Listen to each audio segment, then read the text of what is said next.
It's the Fade 5 Podcast with Brad Evans and Nate Lundy. Waste your bets, you jackwagons! Brad the Big Noise Evans and Nathaniel Lundy as well. 'Tis indeed another Monday edition of the Fade 5 Podcast. I can't waste any damn time. I got a flight to catch because I got to head to National Harbor to do BetMGM tonight, live and in living color. They're in Washington, D.C., so let's go ahead and hop aboard the Hong Kong Plus Bus. What is your favorite wager? Plus 100 odds or greater, mi amigo, in the Battle of the Birds tonight, Falcons and Eagles. Well, Brad, yesterday at the Broncos game, there were a couple of Steelers fans behind me that desperately needed me to give them the bird. But I digress. This is entirely a TYG special, folks. If you're new to the pod, that refers to trust your gut. It is a way that every now and then I throw some bets out there that there's not necessarily a ton of analytics behind it. It's just a gut feel.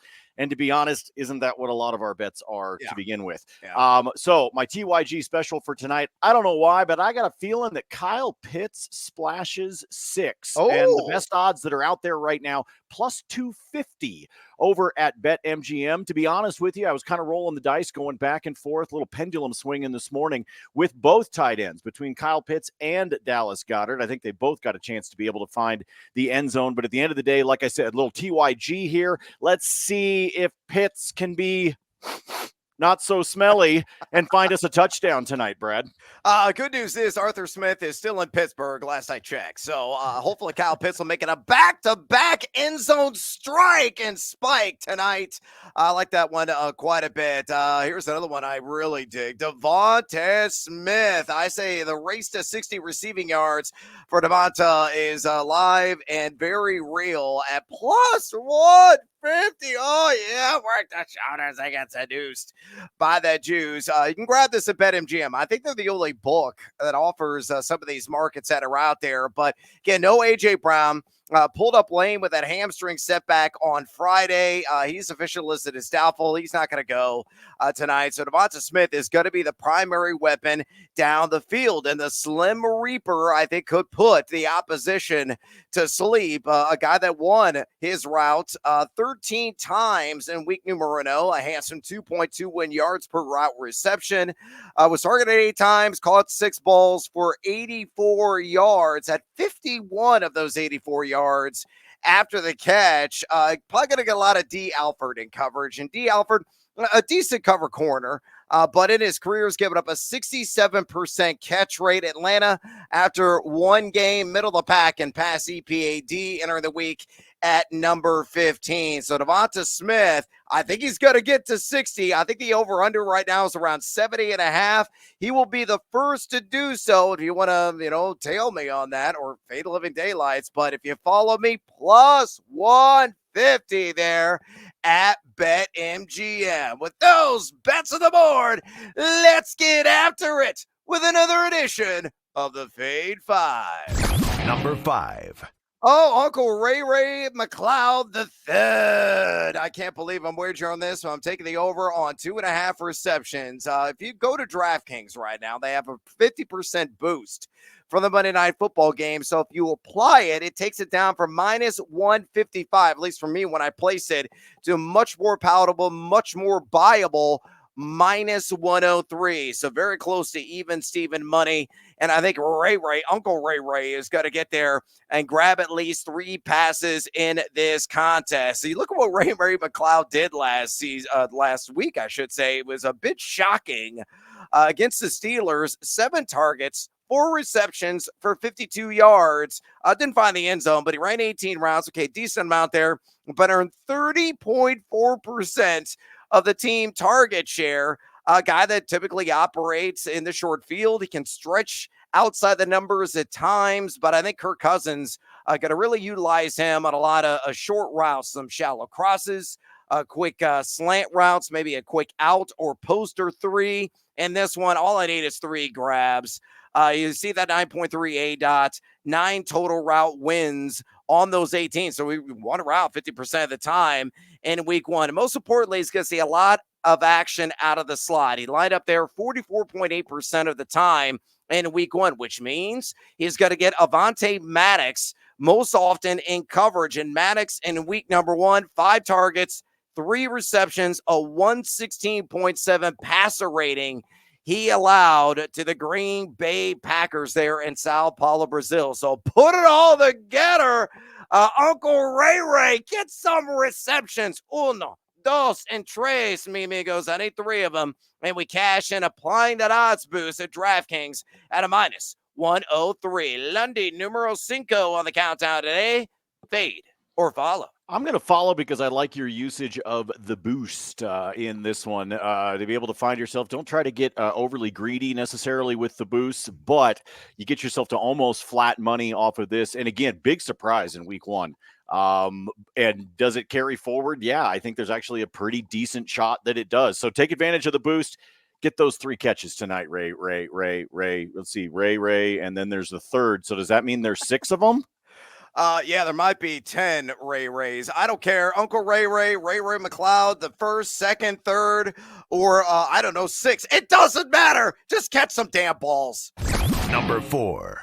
Numero 4 here on the Feed 5 Monday Night Football edition of the Countdown. We got the Philadelphia Eagles taking on the Atlanta Falcons, and let's go with the main man in that ATL backfield. Bijan Robinson scored him on some bread, spread him around, make that build on your sandwich, and chow down on the over 4.5 receptions for him at a standard minus 115 juice. And I pulled this from BetMGM. I think he's going to be a busy man out of the backfield once again. And again, Arthur Smith, thank God he is gone and no longer ruining this guy's fantasy value. He saw a whopping 83% of the opportunity share in week 1. He ran a route 80.8% of the snaps that he played against Pittsburgh in a highly competitive affair. Was targeted 5 times and caught all 5 passes. He is a definition of multi-dimensional weapon. He had the highest target share of any running back in the opening frame at 21.7%. I think Atlanta is going to be playing from behind at some point in this second half, which means Bijan's going to squirt out on some swings, some quick hitches, some quick outs, across the middle of the field on some slants, and Kirk Cousins going to dump off to him because Kirk right now is having problems planning with that injured foot, still recovering from the Achilles tear that he suffered late last season. So a lot of high percentage throws, I believe, to Bijan Robinson, a guy that I think will be able to do some damage against the Green Bay defense in the flat. They gave up 4 catches and 22 yards to running backs in week number 1. So Bijan Robinson, Green Bay, put that up 422, I should say, against the Philadelphia Eagles. I think it's at least 5 catches in this one. Lundy, making some bank with Bijan, fade or follow? I shall fade you because I believe he finishes right at the 4, and you get a little hook on this one today. I do agree with you to be involved. If you look back at the game that Green Bay had, you saw Josh Jacobs grab a couple of catches. You saw Wilson grab a couple of catches. But a couple plus a couple equals 4. So I'm going to go ahead. We're back to the numbers and the counting thing. You threw me off with Ray. So I think Bijan's going to be involved in that. I agree with you. I'm concerned you're going to get hooked, so I'm going to fade you here. Show some sticky fingers, Bijan. I need the cash. Number 3. Numero 3 here on the Feed 5 Countdown Monday Night Football all the damn time. Let's get a couple of boosts to the uprights off the foot of Jake Elliott. Give me the over on 1.5 field goals made at a minus 125 juice. They're at BetMGM. Entirely viable in my estimation. You look at Atlanta. They made some marquee moves defensively. Justin Simmons they added in the month of August. A.J. Terrell they signed to a pretty hefty contract. Matthew Judon as well. Upgrade. In a unit that had a whole lot of question marks. And it really proved to be a difference. So they were on the wrong side of the ledger against the Pittsburgh Steelers in the opening act. But still a team that was number 10 or inside the top 10, barely number 9 in EPA per play defense overall in that opening stanza. I think Philadelphia is going to be able to move the ball on occasion. And on occasion, too, they're going to bog down that once, twice, maybe 3 or more times. Jake Elliott hit a pair of field goals down in Sao Paulo, Brazil on some questionable turf. I think on a friendlier surface, and one that, of course, he knows because it's at home, I think he's going to split the uprights a pair of times. I'm entirely buying this at a minus 125 juice on that over, baby.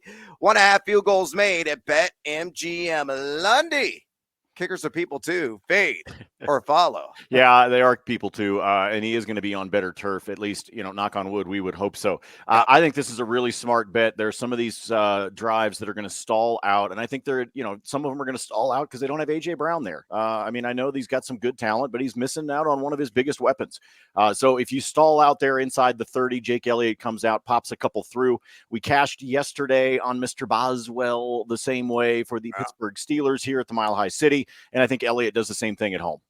Jake Elliott split the damn uprights, not once, but twice. And we cash. Hey, you want to maybe make some more cash? You want to fade or follow us and do exactly that? Go to thegamingjuice.com right stinking now. It's absolutely free. Sign up for a free account, and you can drop it a question in the Ask Brad's section if you want to.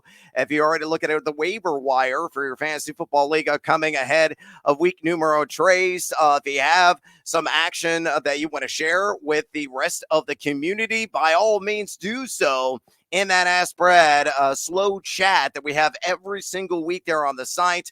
All of my fantasy football content lives there. My rankings are going to be live later tonight, already in advance of week number 3. Lundy's content lives there. Ben Wittenstein, Nate Jacobson have been crushing it in college football with all of their selections. And of course, I got a betting piece available right now if you want all the gory details on Monday Night Football between the Eagles and Falcons. Go to thegamingjuice.com right now. Click, converse, and cash. ... Maybe. Number 2. All right, numero dos here on the Fade at 5 countdown. Let's get a guy that was leading the way fantasy-wise in week numero uno. Maybe he's going to go full Alvin Kamara here tonight. We shall see. But give me Saquon Barkley. And again, using these race to. Now, usually we do race to in like basketball, like race to 15s. Who's going to score the first 15 points at a college basketball game? All of me. You want to talk about a sweat. Those are a ton of fun. Well, they're applying the same logic now at BetMGM to a lot of these player prop markets. And I say Saquon Barkley races to 80 yards first. And I think he will get there in this game at a plus 150 there. Again, working the shoulders are getting seduced by that juice there at BetMGM. Saquon was unbelievable in the opening act against the Green Bay Packers. 92.9% of the opportunity share.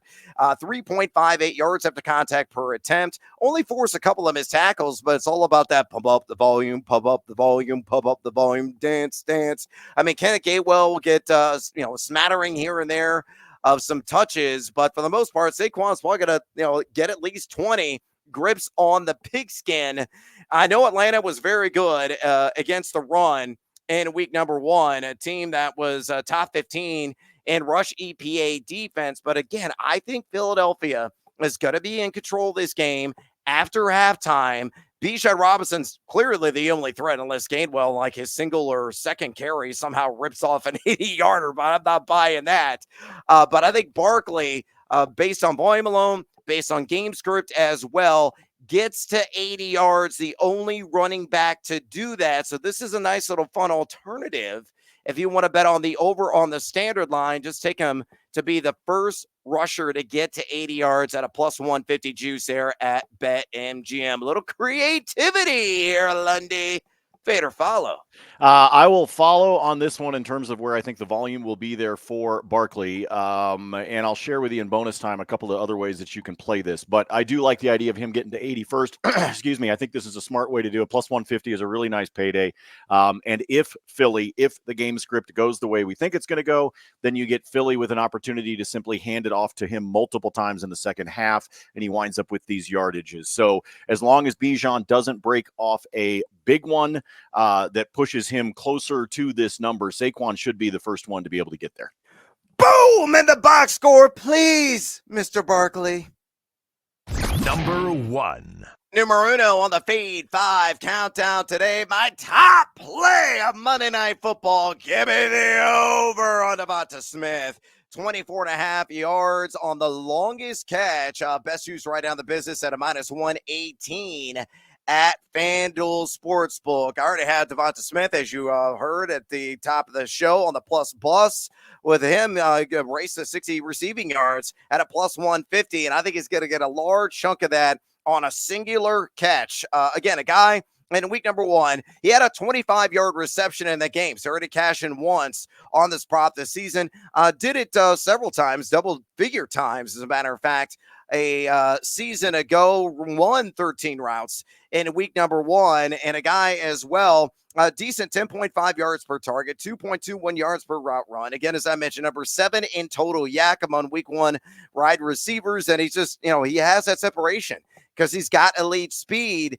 There are not burners in the DB realm on this Atlanta franchise. I think they're going to be able to contain him. Maybe some extra help over the top. Maybe can split those defenders and catch a bomb or 3 outside the numbers from Mr. Jalen Hurts. But again, with now no A.J. Brown on the field, he is going to be the point of emphasis on some of those explosive pass play opportunities. Please connect just one time. And full disclosure, if you're checking out the always free, always transparent spreadsheet on the Gaming Juice, I grabbed this a couple of days ago when it opened at 23.5.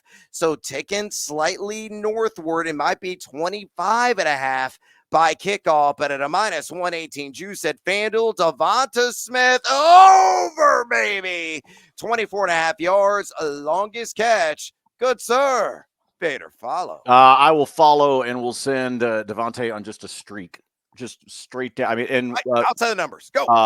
Fully clothed, but streaking down the side. Look, it's what he can do. And again, I think they're going to. I think he's going to see some volume there. It's part of the reason why I told you off the top that I was debating back and forth from a touchdown standpoint between each of the tight ends. And again, without A.J. Brown, you're going to look for Jalen Hurts to look around for a couple other guys, but he's going to be zoned in on Devonta Smith quite a bit. So I like this just because I think his volume is going to tick up just a little bit. I don't think they're going to overdo it with him per se, because look, Atlanta invested in their defense and they're going to know what's coming, and they're going to try to be careful with these receivers. But Devonta should be able to get something, I think, in the upper 20s. I think you're looking at a good 28, 30, 32-yard reception. So you're going to take the over in this one and be smiling and cashing. Oh, boy. Hopefully, I'm going to be counting that money with delight tonight. Where else are we going to be counting our winnings? Well, it's time for some bonus time. Lundy, it could be Monday Night Football.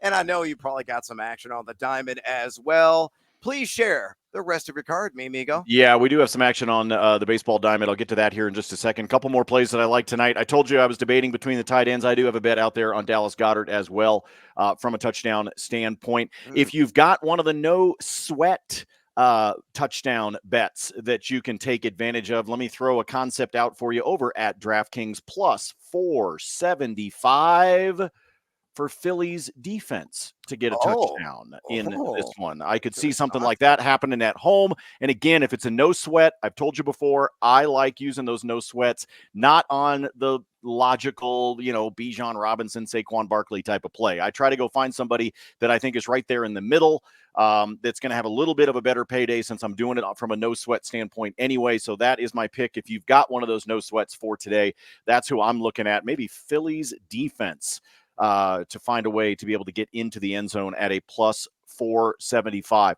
The other play that I like, you were just talking about the longest reception for Devonta Smith. Give me the longest rush for Bijan Robinson over 15.5. That's all the number is, folks. Over at DraftKings, standard player prop juice at a -115. Why do I like this? Because Josh Jacobs did it twice to this Philly defense, and Emmanuel Wilson did it once.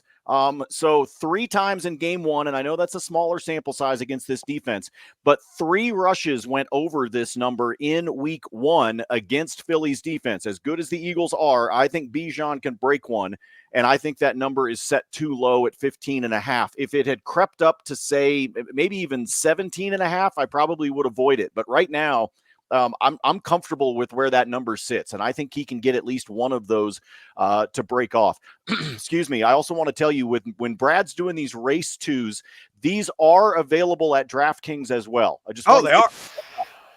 And one of the interesting things that DraftKings does, like you were doing Bijan, Devonta Smith on the race to 60. Yep. DraftKings didn't have 60, but DraftKings has some fun with you because they also sort of ladder it. They have a race to 20. They have a race to 40. Yep. They have the head-to-head matchup. So just letting you know that if you get to where you start to like these race twos, just like Brad was saying from an NBA standpoint, shop around a little bit, look at them, because there are some different ways that you can play them, and DraftKings has started offering them as well. You're right. It was kind of a BetMGM thing for a while, and now DraftKings is there. So I would take advantage of that.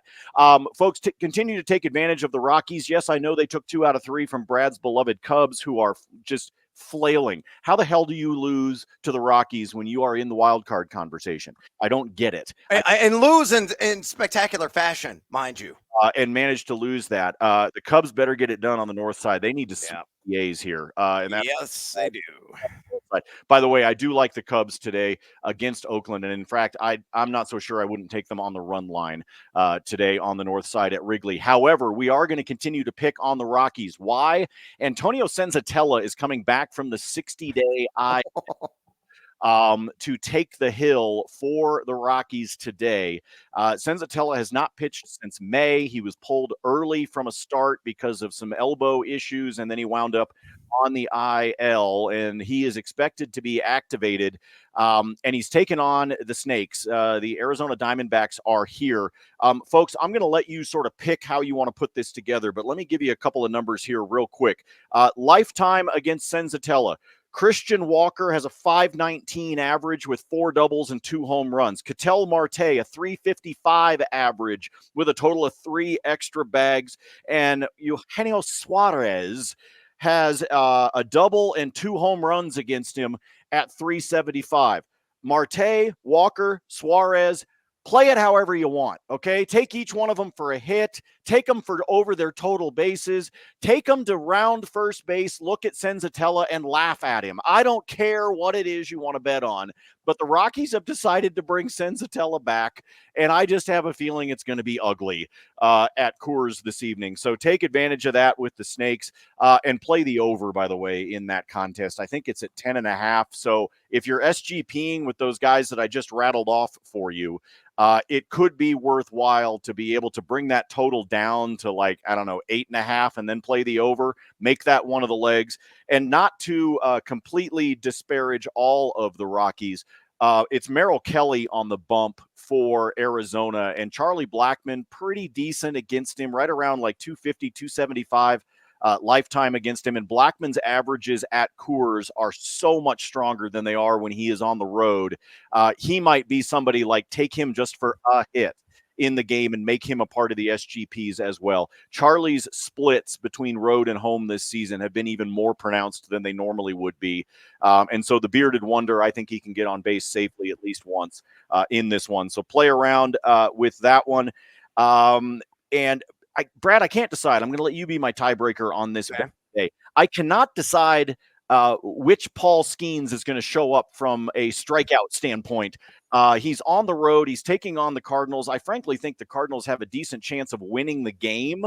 But Skeens has also been in there for, 6-7 innings in a lot of cases. And if all he's got to do is average 1 strikeout an inning, and he's going to hit his strikeout prop. Do you think he shows up on the road or not? Is it 6.5 or 7.5? I think it's 6.5. 6.5. I take the over. It was 7.5. Okay. I take the under. If you really want to, roll a dice and middle it, I think it's 7. A lucky number 7 exactly. All right, there it is. I needed a tiebreaker vote on that one. I yield the floor to the fine gentleman from Illinois, who's probably going to get cavity searched by TSA. And I'm looking forward to it. Let's go to the Team Huevos parlay play of the day. SGP style Monday Night Football. A little simple 3-legger. Leg numero uno. Give me the Eagles fly. Eagles fly on the money line. Leg numero dos. Give me Saquon Barkley to make some bank yet again in the touchdown market. All I need is one score. I didn't even need a hat trick. And leg numero tres, Bijan with that boom in receiving yards at 25 or more. So Eagles money line, Saquon Barkley, anytime touchdown. Bijan Robinson, 25 or more receiving yards. Uno, dos, and tres, mi amigos. Plus 220 there at BetMGM. Really, do you need any additional evidence? No, of course you don't. Because Saquon scored 3 touchdowns last week. I understand Atlanta, a number 9 in rush EPA defense here on the young year. But Saquon, if they are sniffing the chalk, he is going to get ball to the belly or maybe even a dump ball pass from Jalen Hurts. I think he does indeed cross that chalk. And then Bijan Robinson, again, if I feel the script is going to unfold the way that I anticipate, with the Falcons playing from behind, he's going to be a busy man in the pass game, especially in the second half. A lot of catches in the flat, on swings, on design screens, maybe a little bit downfield. I think volume will be king for him through the air. So I'm only on the over 4.5 receptions. That's correlated, synergized to bring it all together.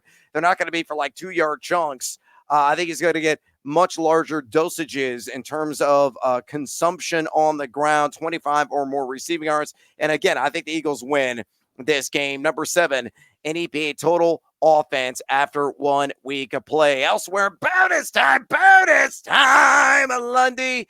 Let's go ahead and throw out an under. Yeah, living the land down under on Tyler Algier rush yards, and that being at only 22.5 under at a -115. Yeah, believe it or not. The reason being he barely even played in week 1. And I think that's going to be kind of the moral of the story here, is that it's all Bijan all the time. All the rumors and speculation that Tyler Algier was going to get like 13, 14 carries a game. Get the hell out of here with that. It's nothing but hogwash. Pure poppycock. A guy that only played 18.2% of the snaps against the Steelers in a competitive affair, mind you, 11.2% of the opportunity share. The Eagles, they're dead last right now in rush EPAD. The Vegas Raiders were dead last entering the week, but they somehow did a decent job against Baltimore. How did they win that game? I still am puzzled by that. Lost some dollars as a result, but I think Tyler Algier, the volume will simply not be there. So give me the under on 22.5 rush yards. And I'm just going to throw these out without any context for you. If you believe Devonta Smith is going to have the most receiving yards in the game, you get a plus money at plus 115 right now. They're at BetMGM. And the other prop, SGP style that I really like, and I built this at ESPN Bet, and really it's the only place you can do this if you want to get plus money. Eagles money line, Barkley 1 catch, Bijan Robinson 4 or more receptions. So, shiver me timbers. Yeah, get out of here, Captain. Okay, Lundy, you're afraid of him. Well, I'll take it out of the equation. So, Eagles money line, Saquon 1 catch, Bijan 4 catches, plus 110. Ooh, there again at ESPN Bet. Yeah, we got to chip away. Yeah, you chip it away. Let me throw one more. The SGP that you gave out, your parlay at, what was this it? One. There you go. Okay, 220 is up on the board. Folks, I want to throw one more leg that I would add to this with Brad. If you want, because it's a bet that I really like, but the juice by itself is -170, and that is for Cousins to throw a pick. Interesting. If you add that to Brad's SGP right here, it takes it from 220 to 310. I just want to throw that out there as another leg because I think Cousins is going to screw up and throw a pick. I think it's going to happen against this Eagles defense. And if that happens, the problem is by itself, like I said, it's -170 for him to throw an interception. So it doesn't make sense to do it by itself.